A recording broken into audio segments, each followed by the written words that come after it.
Very good morning dear students. मैं हूं मुदिता और आप सभी का हार्दिक स्वागत है मुदिता आईएएस वॉरियर्स पर।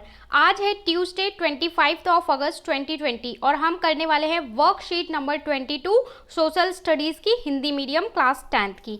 तो सबसे पहले आप अपना नाम और क्लास टीचर नेम यहाँ फिल कर चुके होंगे। ये आज की डेट है 25 अगस्त। तो हम आज पढ़ने वाले हैं ज्योग्राफी की वर्कशीट। पहले आप थोड़ा सा कॉन्सेप्ट को पढ़ेंगे, समझेंगे, उसके बाद सारे क्वेश्चन के आंसर मैं आपको रिटन में दे दूंगी, वहां से आप कॉपी कर सकते हैं। तो फटाफट से देख लेते हैं कि आज की वर्कशीट में आया क्या है। आज आपको ज्योग्राफी पढ़ाया गया है, यानी कि भूगोल का एक चैप्टर है कृषि। तो भारत में किस प्रकार से कृषि होती है और कृषि का क्या है, उसके ऊपर थोड़ा सा आपको कॉन्सेप्ट दिया है, उसको समझते हैं।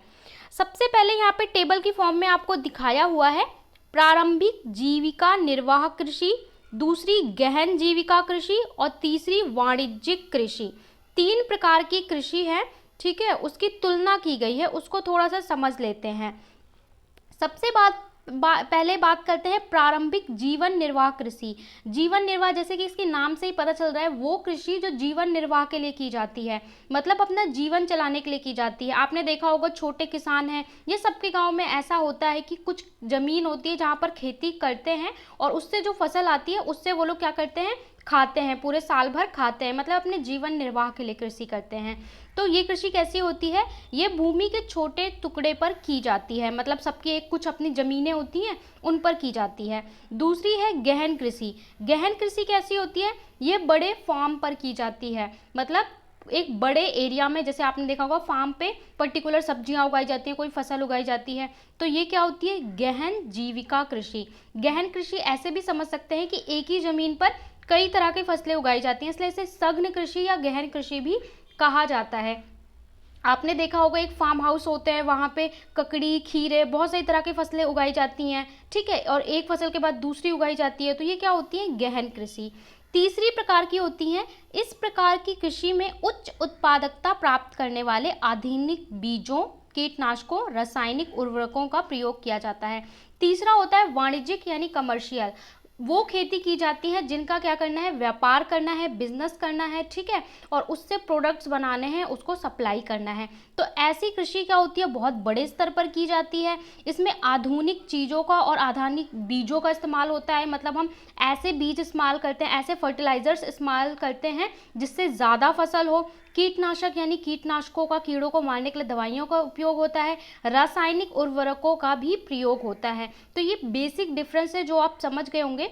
अब सेकेंड पॉइंट देखते हैं, जो प्रारंभिक या जीवन निर्वाह कृषि जिसे आप कह रहे हैं, ये किनसे की जाती है, ये प्राचीन औजारों जैसे कुदाली, हसिया, खुरपा आदि परिवार के सदस्यों के साथ की जाती है। जो आपने देखा होगा कि कुछ ये औजार तो हैं जो आपने शहरों में भी देखे होंगे कि इस प्रकार से कुदाली होती है, ठीक है, फाड़वा होता है, फावड़ा होता है, इन सब के जो औजार होते हैं इनसे की जाती है और परिवार के सदस्य ही करते हैं, या सहायक के रूप में कोई परिवार के लोगों को ही ले लेते हैं।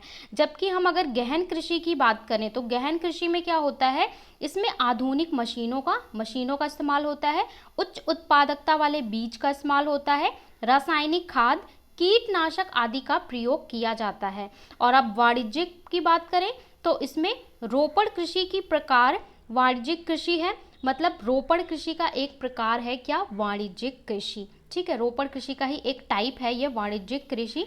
इसमें बड़ी पूंजी व श्रमिकों की सहायता लगती है। इसमें आप बड़े पैमाने पर कृषि करते हैं, इसलिए यहाँ पर बहुत सारे श्रमिक चाहिए होते हैं, मतलब मजदूर को हायर करना पड़ता है, उन्हें रखना पड़ता है, काफ़ी पैसा इन्वेस्ट करना पड़ता है, यानी कि पूंजी लगानी पड़ती है। और कृषि के एक बड़े भूभाग पर एकल फसल बोई जाती है, मतलब एक लैंड पर एक ही फसल बोई जाती है, एक ज़मीन के बहुत बड़े टुकड़े पर एक ही फसल उगाई जाती है। और ऐसा क्यों किया जाता है, क्योंकि ये कमर्शियल है, बिजनेस के लिए किया जाता है, व्यापार के लिए किया जाता है। इसके आगे इसमें और अंतर देख लेते हैं कि क्या इसमें अंतर होता है। तो अगर हम निर्वाह कृषि की बात करें तो निर्वाह कृषि, इसमें किसान वर्षा और मृदा की उर्वरता पर निर्भर रहता है। इसमें फसल कितनी होगी ये किस बात पर डिपेंड करता है, बारिश पे डिपेंड करता है, क्योंकि आपको पता है कि ये लैंड है, यहाँ पे फसलें उगाई गई हैं, तो इसके लिए पानी की ज़रूरत होती है सिंचाई के लिए। तो पानी कहाँ से मिलेगा, वर्षा से, क्योंकि किसान ज़्यादातर वर्षा पे डिपेंड होते हैं, बारिश पे डिपेंड होते हैं। इसके अलावा नहर, नलकूप पर सब जगह ये चीज़ें इतना उपलब्ध नहीं होती कि सारे खेतों को पानी मिल जाए। तो ज़्यादातर इसमें क्या होता है, बारिश पे डिपेंड करते हैं और मिट्टी की उपजाऊ, यानी मिट्टी जितनी उपजाऊ है उतनी ज़्यादा फसल होगी, मिट्टी कम उपजाऊ है तो वो कम कम फसल देती है। ठीक है, तो ये बात किसकी हो गई, ये बात हो गई जीवन निर्वाह वाले की। अगर हम बात करें दूसरे टाइप की, तो इसमें क्या है, इसमें सिंचाई के लिए नहरों नलकूपों का प्रयोग किया जाता है। सिंचाई के लिए इसमें क्या होता है, नहर जो होती हैं वहाँ से पानी लिया जाता है, नलकूप या हैंडपंप लगाए जाते हैं या बोरवेल्स भी लगा दिए जाते हैं, उनसे पानी की उपलब्धता होती है। इसके बाद अगर हम वाणिज्यिक की बात करें तो इसमें क्या होता है, चाय, कॉफ़ी, रबड़, गन्ना, केला आदि इस तरह की जो फसलें होती हैं ये उगाई जाती हैं। मतलब एक लंबे एरिया में सिर्फ केला उगाया हुआ है। चाय कॉफ़ी के बागान आपने देखे होंगे असम में बनाए जाते हैं। वो क्यों बनाए जाते हैं वाणिज्यिक कृषि, क्योंकि वो इंडिया के साथ साथ पूरे वर्ल्ड में उसका सप्लाई किया जाता है, इसलिए की जाती है। यह कृषि उद्योग और कृषि के बीच एक मध्यस्थ का कार्य करता है। मतलब खेती के और बिजनेस के बीच का जो मीडिएटर है, इस प्रकार की ये कृषि होती है। नंबर 3, तो आपको समझ में आ गया कि जीवन निर्वाह कृषि क्या होती है, जो परिवार के लोग करते हैं, पारंपरिक औजारों से करते हैं, छोटी भूमि पे करते हैं और मॉनसून पे निर्भर रहते हैं। सघन कृषि क्या होती है, जो फार्म हाउस पे की जाती है, कुछ मजदूरों की ज़रूरत पड़ती है और हम नहरों और नलकूप से पानी लेते हैं। ठीक है, और वाणिज्यिक कृषि क्या होती है, जो काफ़ी बड़े लैंड पर, बहुत बड़ी ज़मीन पर एक ही फसल उगाई जाती है, उसका व्यापार किया जाता है। ठीक है, और उसमें बहुत सारी पूंजी, बहुत सारे धन और बहुत सारे मजदूरों की रिक्वायरमेंट होती है। अब एक दूसरी चीज़ आपको और समझना है, फसलों को हम बांटते हैं 3 प्रकार से बेसिकली, यानी उनको उगाने के आधार पर। आपने देखा होगा कि एक फसल बोई जाती है, फिर काटी जाती है, फिर दूसरी फसल बोई जाती है, तो उसके आधार पर हम इन्हें 3 भागों में बांटते हैं, रबी फसल, खरीफ फसल और जायद फसल। ठीक है, तो अब इनकी तुलना कर लेते हैं कि रबी, खरीफ और जायद में क्या तुलना होती है। तो सबसे पहले बात करते हैं रबी फसल की। छोटा सा वर्ड है, यह फसल शीत ऋतु में अक्टूबर से दिसंबर के बीच बोई जाती है और अप्रैल के जून के बीच काट ली जाती है। मतलब जब सर्दियां शुरू होती हैं, अक्टूबर, नवंबर, दिसंबर, इस टाइम इसे उगाया जाता है और अप्रैल से जून जैसे गर्मी शुरू होती है इसको काट ली जाती है। आप इसको इस तरीके से भी याद रखेंगे, रबी होता है छोटा वर्ड है, और ये कब उगाया जाता है, विंटर में। ठीक है, और विंटर भी क्या होता है, छोटा। और अगर जो खरीफ है तो खरीफ का बड़ा वर्ड है, 3 वर्ड का, तो ये कब किस में उगाया जाता है, समर भी कैसा हो गया, बड़ा स्पेलिंग हो गई। ठीक है, तो इस तरीके से लिंक करके याद भी कर सकते हैं। अगर आप खरीफ की बात करें तो खरीफ फसल देश के विभिन्न देशों में मानसून के आगमन के साथ बोई जाती है और सितंबर से अक्टूबर के बीच काट ली जाती है। मानसून के आगमन के साथ, तो मानसून कब आता है, ये मानसून का ही टाइम चल रहा है, जून जुलाई जो टाइम होता है, जून जुलाई अगस्त, मानसून के टाइम, मई जून जुलाई, तो इस टाइम ये बोई जाती है और अक्टूबर तक काट ली जाती है। यानी गर्मी में बोते हैं, सर्दी में काटते हैं खरीफ फसल। जायद फसल की बात करें तो ये रबी और खरीफ फसलों के बीच ग्रीष्म ऋतु में बोई जाती है। यानी जो बीच में टाइम आता है रबी और खरीफ के बीच, इसमें ये फसलें उगाई जाती हैं। तो तीनों का टाइम पीरियड याद हो गया, रबी सर्दियों में, खरीफ गर्मियों में, समर्स में। ठीक है, ये सर्दी आने के साथ साथ, और ये इन दोनों के बीच में मीडिएटर में। अगर उदाहरण दें तो रबी फसल के उदाहरण क्या हैं, गेहूं, जौ, चना, मटर, सरसों, तो ये सारी जो फसलें हैं ये रबी के उदाहरण हैं। देखो, आपको याद करने का बहुत आसान तरीका है कि रबी छोटा वर्ड होता है, विंटर, और इसकी जो फसलें हैं ना उनके नाम भी छोटे छोटे होंगे, गेहूँ, जौ, चना। ठीक है, और इसी तरह खरीफ समर बड़ा वर्ड, और इसमें जो फसलें उगाई जाती हैं, चावल, मक्का, ज्वार, बाजरा, तूर। ठीक है, तो ये जो फसलें हैं, सोयाबीन, सारे वर्ड भी बड़े हैं, और ये समर, तो इस तरीके से भी याद कर सकते हैं। इसके बाद बात करते हैं जायद फसलों की। तो इसमें क्या आता है, खरबूज, तरबूज, खीरा, जो देखते हैं सर्दियों गर्मी के बीच का टाइम होता है, इस टाइम ये फसलें आती हैं, बहुत सारा मार्केट में खरबूज तरबूज आता है, इस टाइम ये उगा दी जाती हैं। तो ये वही फसलें हैं जिनको जायद कहा जाता है। इसके बाद अगर हम स्टेट्स की बात करें कि कहाँ पर ये उगाई जाती हैं, तो हम सबसे पहले बात करते हैं रबी फसलों की। तो रबी आपकी उगाई जाती हैं उत्तर और उत्तर पश्चिम राज्य, जैसे कि पंजाब, हरियाणा, उत्तर प्रदेश, हिमाचल प्रदेश, जम्मू कश्मीर। इस तरीके से याद करेंगे। इंडिया का जो मैप है, ये वाला जो पार्ट है यहाँ पे, ठीक है, उत्तर वाला जो पार्ट है उत्तर पश्चिम, यहाँ पे आपका दिल्ली है। ठीक है, और यहीं पे आपका ये उत्तर प्रदेश, तो जो ये वाला लोकेशन है यहाँ पे उगाई जाती हैं ये फसलें। तो नाम याद कर लेंगे, उत्तर प्रदेश, पंजाब, हरियाणा। कम से कम 3 आपको याद होने चाहिए। अगर हम खरीफ की बात करें तो चावल की खेती मुख्य रूप से असम, पश्चिम बंगाल, उड़ीसा, आंध्र प्रदेश, तेलंगाना, तमिलनाडु, केरल, महाराष्ट्र में की जाती है। तो अगर हम खरीफ फसल की बात करें तो फिर से इंडिया का मैप ड्रॉ करो और यहाँ पे देखें ना, पश्चिम बंगाल, उड़ीसा, ये जो एरिया है यहाँ पे की जाती है खरीफ की और यहाँ पे की जाती है रबी की उगाई।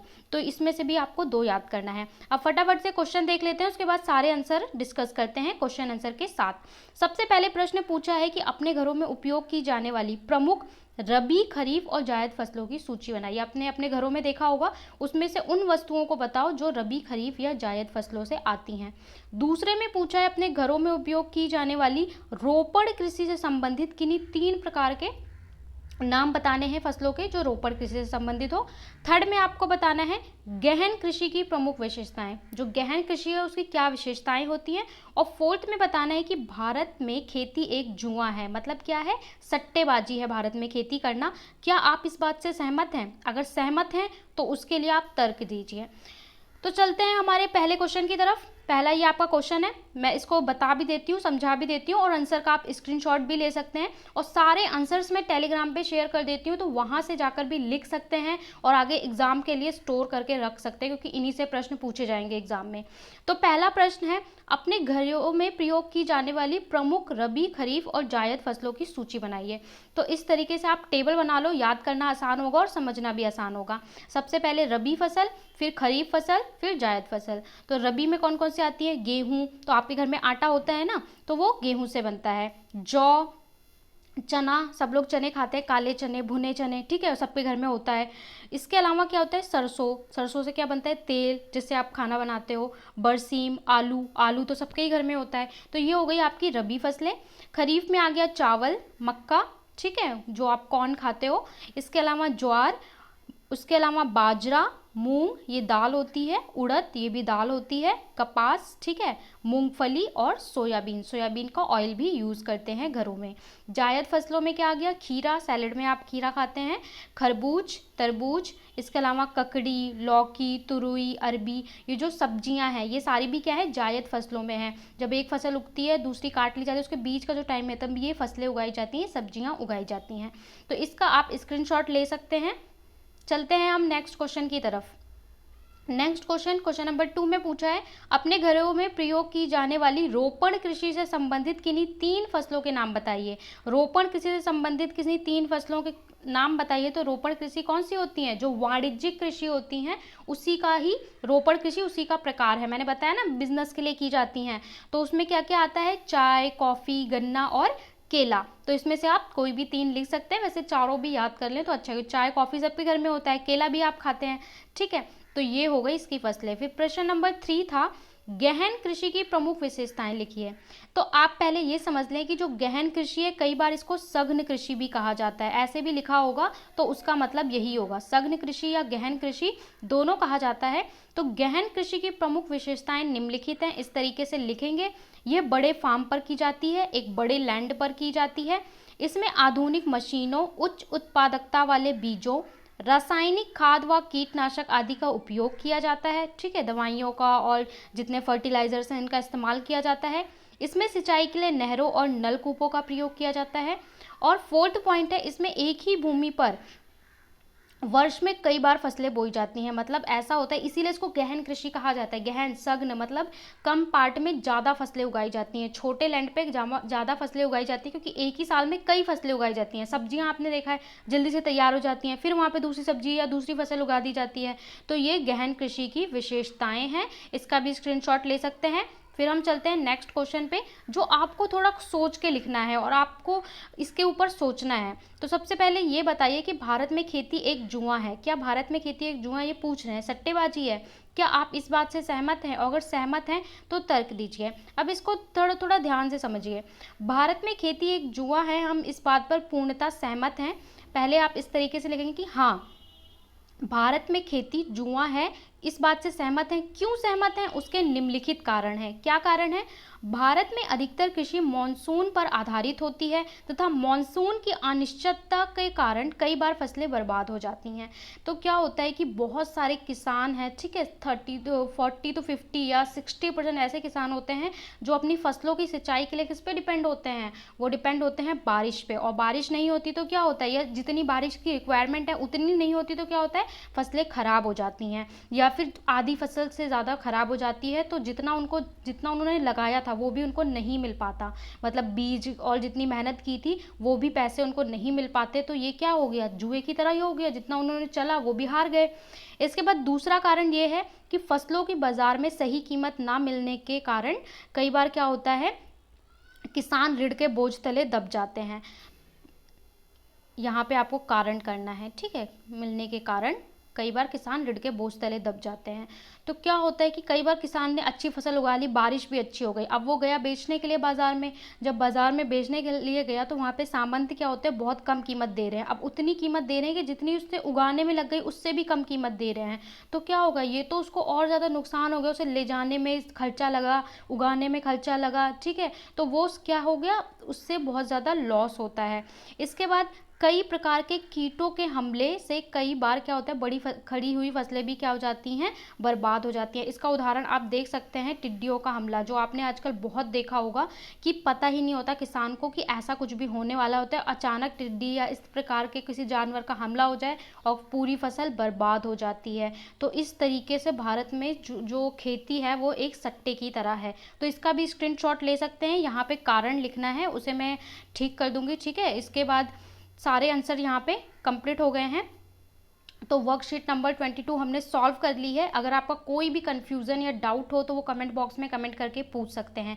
साथ ही हम आपके लिए एक मास्टर क्लास लाने वाले हैं, जिसमें अगर आप चाहते हैं कि पर्टिकुलर सब्जेक्ट की सब्जेक्ट वाइज क्लास ली जाए, लाइक मैथ्स की, सोशल स्टडीज़ की या साइंस की, चैप्टर वाइज क्लासेस ली जाएं और आपको पूरा पढ़ाया जाए, तो आप कमेंट बॉक्स में बता सकते हैं, जिससे हम जल्दी से जल्दी आपके लिए वो क्लासेस स्टार्ट कर सकें, क्योंकि बहुत बच्चों का सिलेबस पीछे छूट चुका है और वर्कशीट में वो पूरा कवर नहीं हो पाता है। तो सेपरेट क्लासेस अगर चैप्टर की होंगी तो आपको सारा अच्छे से समझ में आ जाएगा। और भी कोई डाउट हो तो वो कमेंट बॉक्स में कमेंट कर सकते हैं।